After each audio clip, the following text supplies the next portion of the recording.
Republic accesses details of Atiq Ahmed's call to his son post the murder of Umesh Pal.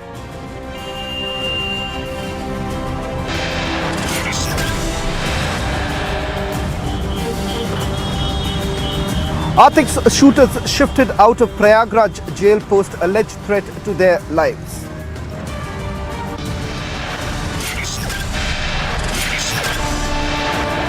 Uttar Pradesh police forms 2 SITs to investigate the double murder of Atiq and brother Ashraf.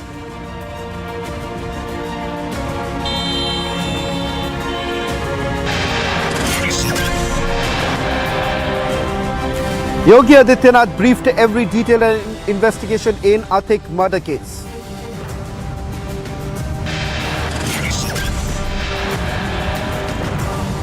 नहीं, किसी case में एक में भी रोज फर्जी सैकड़ों मुकदमे लोगों के खिलाफ लिखाए जाते हैं। 14वीं लोकसभा में समाजवादी पार्टी से फूलपुर से MP हुए।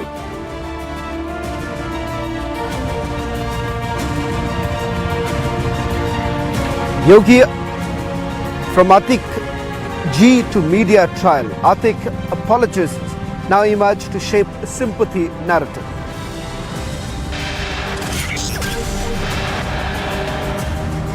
Republic gives a reality check to apologists exclusive report on Atiq's criminal record.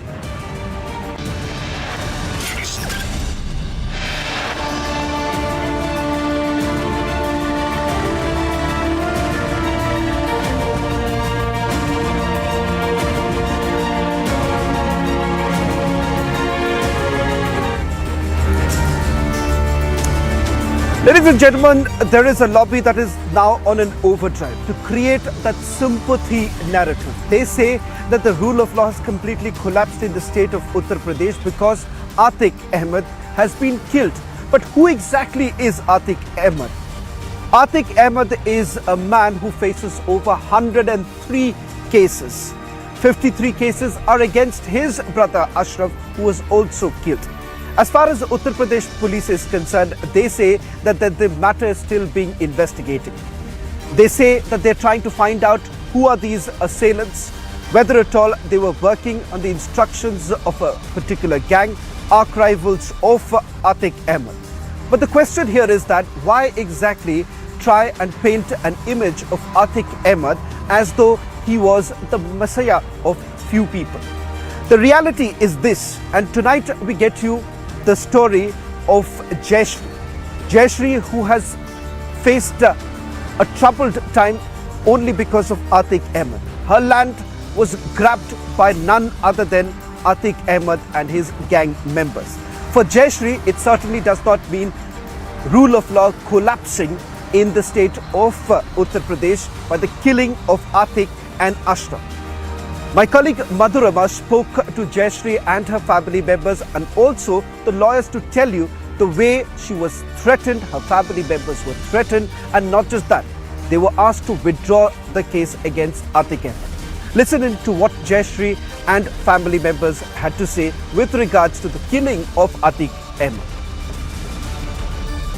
Umesh Pal was not the only victim. Right now I'm reporting from a residence over here. This residence is owned by a woman named Jayashree. Her 12 bighas of zameen, that is 12 bighas of land, was grabbed by Atiq Ahmed. He illegally, by using the source of power, he illegally, by using his political power, his political metal, forced these poor people to let go their land.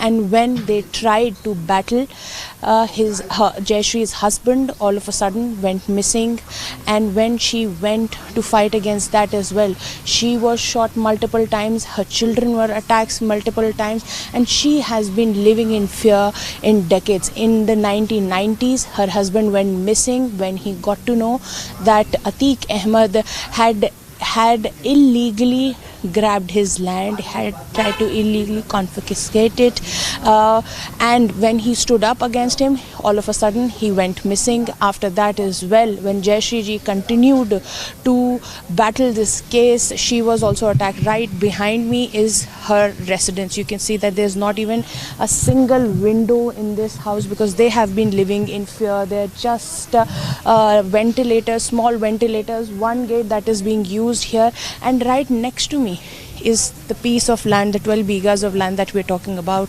that was grabbed by Atiq Ahmed. The way illegally he's been encroaching on people's land, it was encroached by him and then sold off to people for crores and crores of money. You can see all these big bungalows here right behind Jayashree ji's residence over here were all taken and they were sold. Multiple cases are still being taken up in the courts. They are sub judice. She lives here with 2 security men as well because of the multiple times her home, her children, she herself has been attacked. She has been receiving multiple calls. Even at the time when Atiq and Ashraf were back in jail, she says that it was a long battle that she has been fighting. But now that the gangster is now dead, she only expects the government to come help her get her land back. This is Madhurima Mishra with Umesh Pal for Republic TV. ये हुआ है जो है तो हमने 89 में 90 में मुकदमा दायर किए थे। तब से बगिया बगीचा सब कुछ रहा है जो है तो हमने सोसाइटी एक थी श्रीवास्तव मानिक चंद फर्जी हमारे पति से का क्या कहने का नहीं करें, हमारे पति को वो कर दिए। फिर जो है तो उन्हें हम अपन मुकदमा गांव वालन के माध्यम से नहीं, हम अपन मुकदमा जब दल बल से आए जो यहाँ तो लड़ने लगे। फिर मुकदमा हम तो कुछ दिन बीता ही अपना जो है तो उन्हें रहें। एक अच्छे रफात थे, वही बुलाने आए, कहीं चलो विधायक जी बुलाए हैं, चलो विधायक जी बुलाए हैं, तीसरे चौथे तो फिर गए थे। जबरदस्ती तो मैं सोचे कि एक रोज बहुत गुस्सा है, फिर मैं मन सके फिर जो उनकी बात नहीं मानता था या तो गायब हो जाता था, विधायक हो गए। फिर जो है तो उन्हें मेरे पति नहीं दिखाने, तब से नहीं आए हैं मेरे पति। फिर मुझको धमकी मारपीट किया गया वहाँ, तो मारपीट जब किया गया तो उसी महीने फिर सादा कागज में फर्जी क्या करा है क्या नहीं करा। फिर आए यहाँ चाबी लेने, दल बल से अपने चाबी लेने आए, मकान गिरवा दिए 5 कमरा, 1 कमरा है बाबा समाधि ले है, अजिया ससुर के कबर रही वो कहने खोद डारे नहीं। कई उदार कार्रवाई किए, अभी और कुछ लोग नहीं पकड़ गए, कुछ लोग हैं इसी तरीके है। क्योंकि मेरी तबीयत नहीं सही, मैं और कुछ नहीं बताना चाहती, तबीयत मेरी ठीक होने को। अभी ज़्यादा मैं आपको ज़्यादा परेशान नहीं करना चाहती, मैं बस इतना जानना चाहती हूँ कि आपके पति कब गायब हुए और क्या आपके साथ भी मारपीट किया? आपने मुझे कभी आप बता रही थी कि किस तरीके से आपने अपने बच्चों की कई बार जान बचाई है। हम जान तो बचाना है। अब जो है तो उन्हें भाई ताला लगाए कि चली जाती थी कचहरी, कभी पहले टांगा चलत रहा, कभी पैदल चली जाती थी, कभी एक्कस चली जाती थी। इसी तरीके अपना चुरा लुका में मुकदमा की पैरवी करती थी। रास्ता में जो है तो उन्हें छेड़खानी किए जो है तो इसी तरीके बहुत बात है जो है तो उन्हें मुझे ख्याल है। अब बार बुलाते थे तो गए, तो भाई विधायक है यहाँ, जब विधायक हैं अगर हम नहीं जाते तो मारपीट तो होना है। तो इसलिए जो है तो मैं गए तो पूछे तो मुझको धमकी दी गए, मारपीट किए, पर जिंदा रहे तो मुझको बतावत अच्छा लगत रहा। अब जो इंसान नहीं है तो क्या बताऊँ। तो जेल से भी आपको कॉल करते थे परेशान करने के लिए कि नाम करिए भी? हाँ। कौन कॉल करता था जेल से? अशरफ कॉल करते थे। तो अब आप सरकार से क्या चाहती हैं? मैं सरकार से अब यही चाहती हूँ कि हाथ जोड़ के निवेदन है कि मुझको जो खाली है, मुझको ज़मीन वो भी पूरी मुझको ज़मीन दिलावें, खाली करा के। ये झलवा में ज़मीनें हैं 12.5 बीघा। उस ज़मीन का विवाद जो है इनके पति को 89 में गायब कर दिया गया। 89 में अतीक अहमद विधायक यहाँ से रहा और उसी ने जो है इनके पति को गायब किया। गायब करने के बाद इनके 12.5 बीघा ज़मीन का फर्जी दस्तावेज बनाया। फर्जी दस्तावेज बना के उन ज़मीनें को 250 लोगों को अवैध रूप से प्लाटिंग करके अरबों रुपया कमाया। ये जब अपने मुकदमे की पैरवी करती रही तमाम न्यायालयों में, ये मुकदमा जीत भी गई, इनका अभिलेखों में नाम भी चढ़ गया।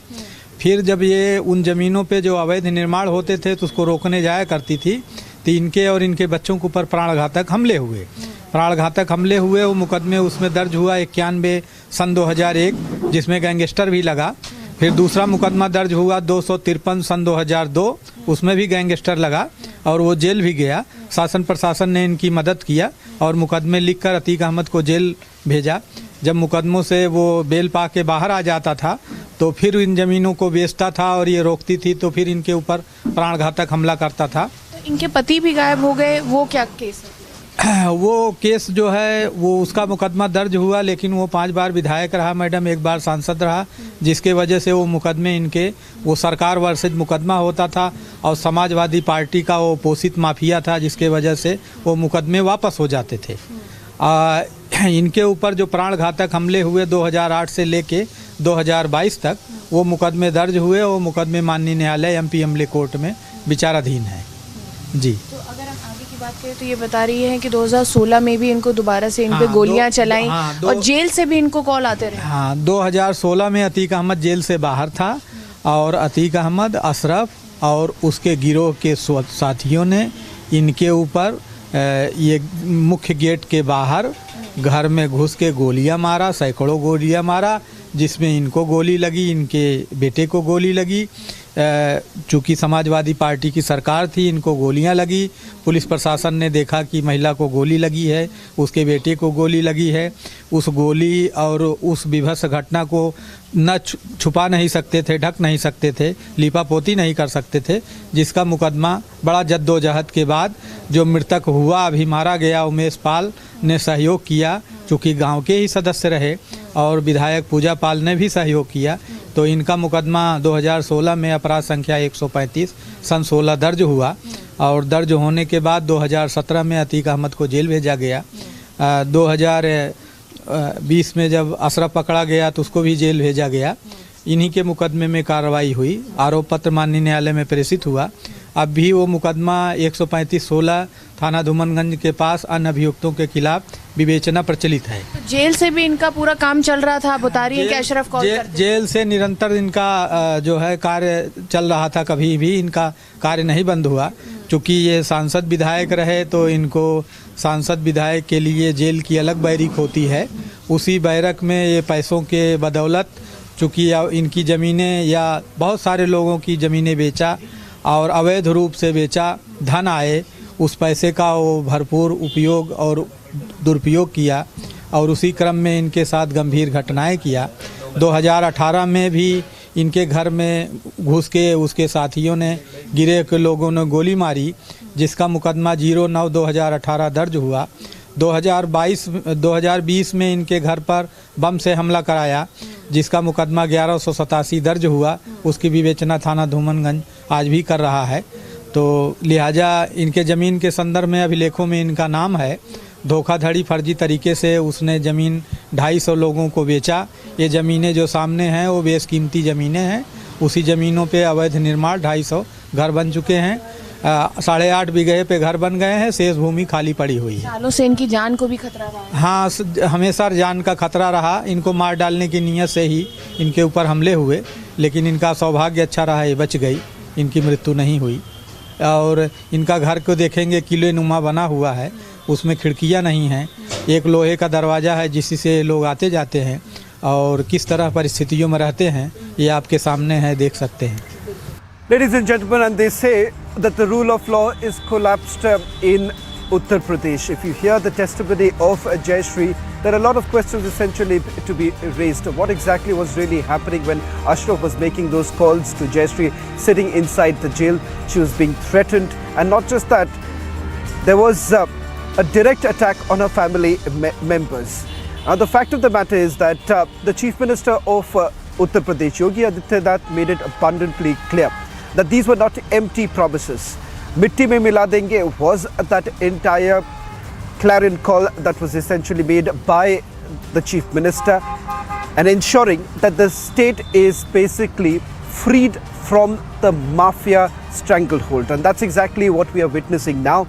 Let me also bring in my colleague Madhurima, who's getting us this exclusive report. She's the first journalist to have spoken to Jayashree, who's recounted her ordeal.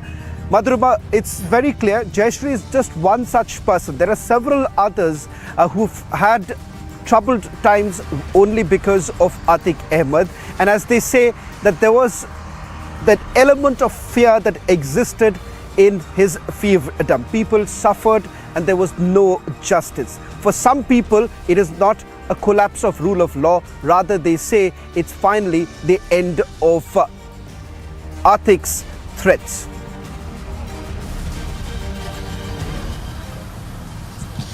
Well, yes, absolutely, Shravan, because, it took me a lot of convincing for Jayashree to come and speak.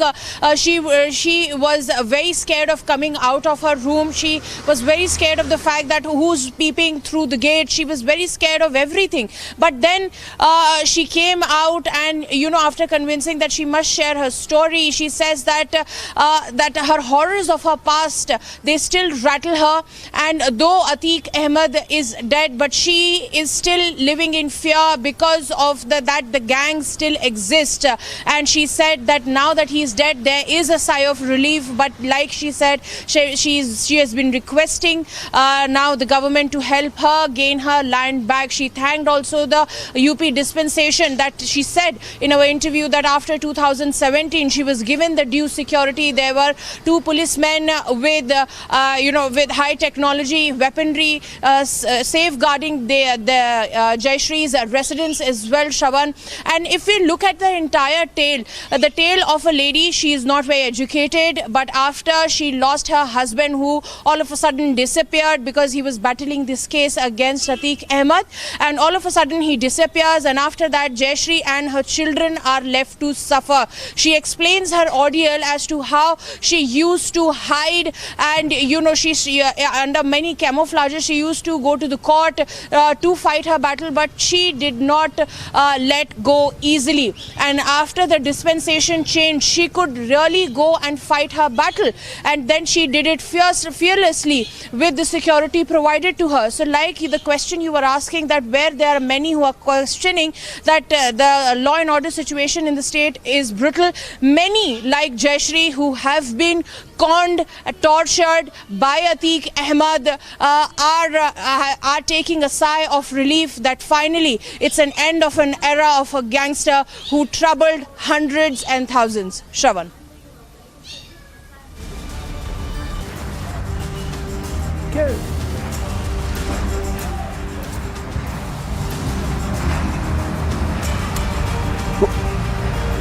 Thank you very much, Madhurima, for getting us this latest details and a story that we'll be tracking very closely. Many have actually come out in the open now speaking about their ordeal, and the fact of the matter is that something that perhaps cannot be forgotten. Justice is still awaited. Let's also now focus on that big investigation. Questions essentially now coming up with regards to who exactly are those 3 assailants. Were they known to each other? In fact, it turns out that there are 2 aspects that the Uttar Pradesh police are essentially looking at. We've got a closer look at those details.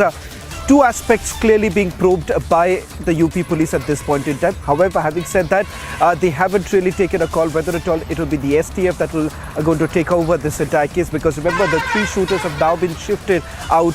They've been taken to Pratapgarh jail. There are certain threats that they also face at this point in time. But who exactly was behind this? That one theory essentially doing the rounds right now is that an arch rival of Atiq may have ordered this entire killing. And also, not just that, Shaista Parveen, who happens to be Atiq's wife and a family member of Shaista Parveen, happens to be another rival of Atiq, was Zishan behind it. These are some aspects that Uttar Pradesh police is now probing.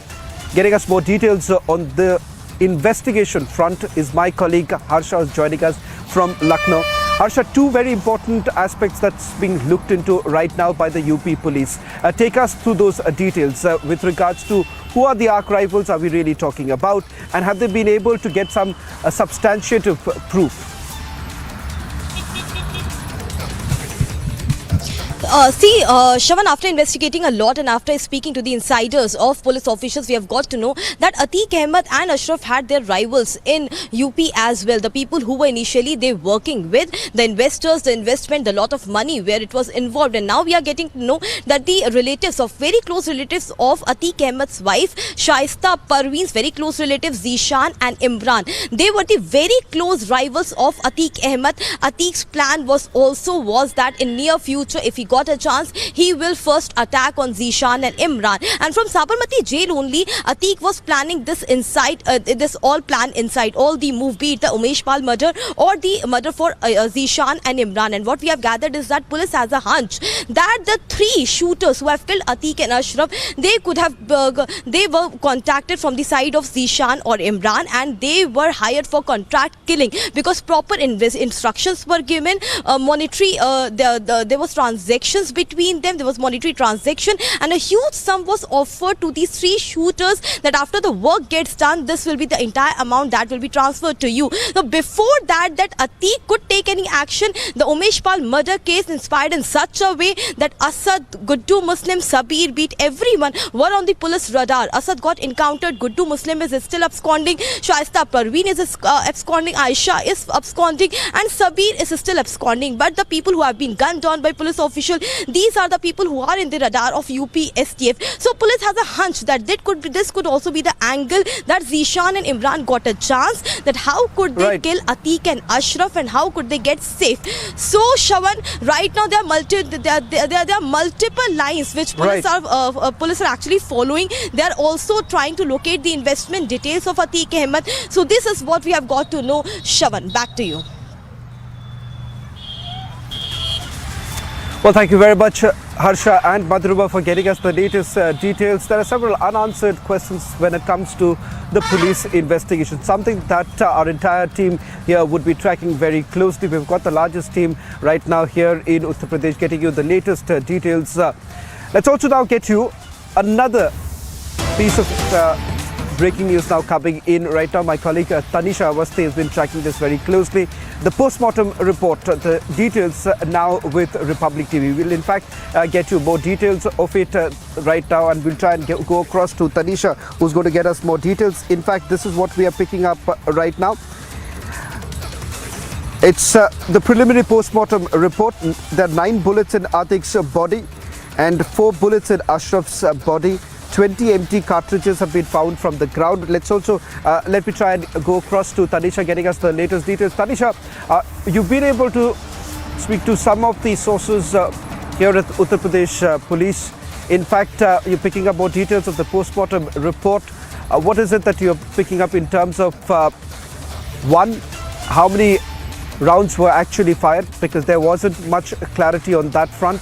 Why don't you take us through the details and also get in more details with regards to yet another breaking that you're getting us first with regards to the postmortem details? Well, right, Shravan, this is this big breaking news coming in first on Republic. Yesterday, remember, it was through sources that we had confirmed that there were 9 bullets were found inside Atiq's body. Today, the same has been confirmed to us officially, and this is first on Republic, where it is confirmed that about 13 bullets, and this is according to the postmortem report, that 13 bullets were fired both to Atiq Ahmed and his brother Ashraf. What we also know as that this was done, the overshooters fired over dozens bullet in just about 22 seconds. These are the film reports from the postmortem that we are getting. Atiq Ahmed, now if we talk about the specifications, Atiq Ahmed was hit by 9 bullets. Bullet was found in his head, neck, chest and waist respectively, and this was according to the autopsy report. Remember, these are some intricate details, and this point out a very, very important fact. Let me also take you through what was found in Ashraf's body in the postmortem report. Now, Ashraf was shot in the neck, back, wrist, stomach and waist. Now, 3 bullets were recovered from his body, from Ashraf's body, Right. and 2 bullets ripped through him. These are the latest inputs coming in. These clearly point out, Shravan, how it was a targeted, a pre-planned attack. Shravan.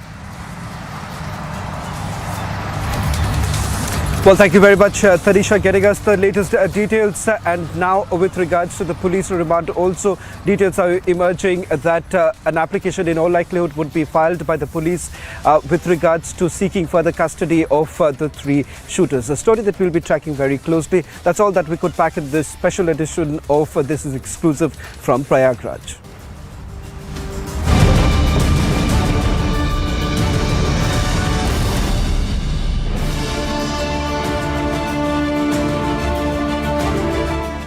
The throne of the leadership I convey to Prime Minister Modi of India. प्रधानमंत्री Narendra Modi G20 event के दौरान नेताओं के साथ द्विपक्षीय बैठक करेंगे।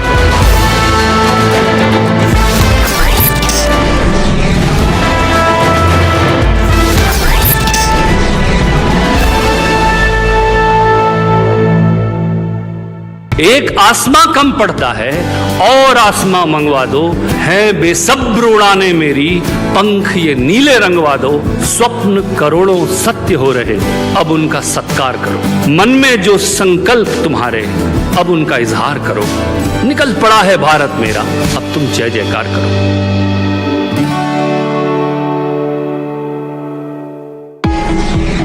World leaders have promised everything to everyone in the so-called Sustainable Development Goal. Not surprisingly, the world and all the G20 countries are vastly off track to deliver. Even India won't deliver everything, but India has improved faster than any other G20 nation from 2015 to 19. India shows that prioritizing achievable, deliverable development matters. Yet the rich world incessantly stress climate change. And yes, climate is a challenge, but one of many. And currently, climate policies cost trillions of dollars, yet deliver trivial temperature reductions in a century from now.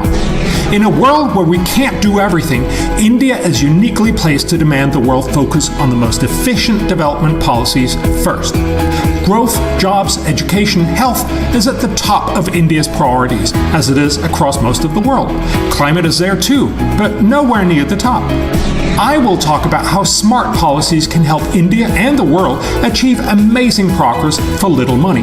Better education, ending tuberculosis, more trade, lower mortality for mothers and infants, higher agricultural production, and better nutrition.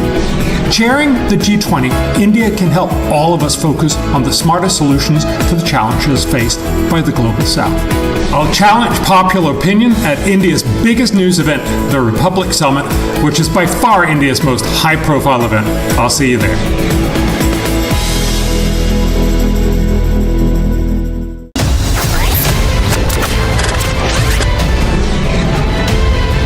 I continuously say this कि सोच बदलो तो किस्मत बदलेगी. I believe that you are soaked in the philosophy of nation first.